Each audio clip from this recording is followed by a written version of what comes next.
Kalian tahu tidak, pajak itu berperan besar loh dalam pembangunan ekonomi negara Indonesia. Karena pajak merupakan sumber penerimaan terbesar bagi suatu negara, termasuk negara Indonesia. Bahkan sekitar 75% pemasukan negara kita adalah bersumber dari pajak. Jika tidak ada yang membayar pajak, maka negara kita tidak memiliki pemasukan sehingga dapat menghambat pembangunan negara.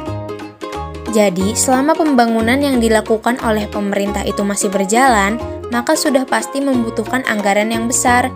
Untuk mewujudkan pembangunan tersebut, perlu adanya penggalian sumber dana yang berasal dari dalam negeri yaitu pajak. Pajak digunakan untuk membiayai pembangunan yang berguna bagi kepentingan bersama. Pajak juga merupakan sumber penerimaan dana yang dominan dalam anggaran pendapatan dan belanja negara atau APBN.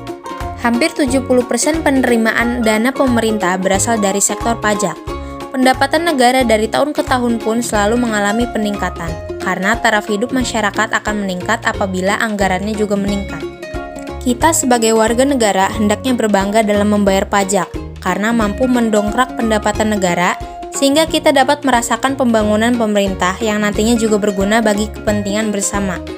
Pembangunan ekonomi merupakan kegiatan yang wajib dilakukan oleh setiap negara, sekalipun suatu negara sudah dalam keadaan makmur.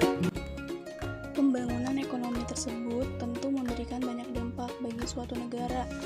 Beberapa dampak positifnya yaitu yang pertama, tingkat produksi meningkat. Salah satu tujuan pembangunan ekonomi adalah kenaikan gross domestic product.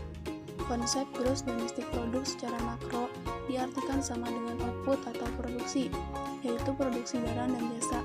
Dengan adanya pembangunan ekonomi, maka perekonomian akan mengalami perkembangan berupa peningkatan akan produk barang dan jasa suatu negara. Yang kedua yaitu adanya berbagai alternatif kemudahan.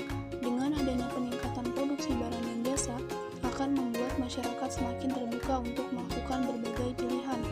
Kebebasan ini tentu menguntungkan sebab masyarakat memiliki kesempatan untuk melakukan hal-hal yang disukainya.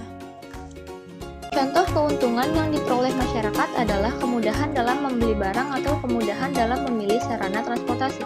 Terdapat perubahan pada aspek sosial, ekonomi, dan politik. Pembangunan ekonomi merupakan proses yang terjadi dalam jangka panjang.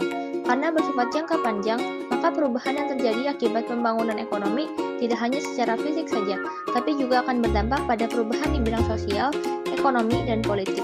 Contoh perubahan di bidang sosial adalah terjadinya pergeseran nilai-nilai dalam masyarakat, seperti wawasan atau pandangan masyarakat tentang ilmu pengetahuan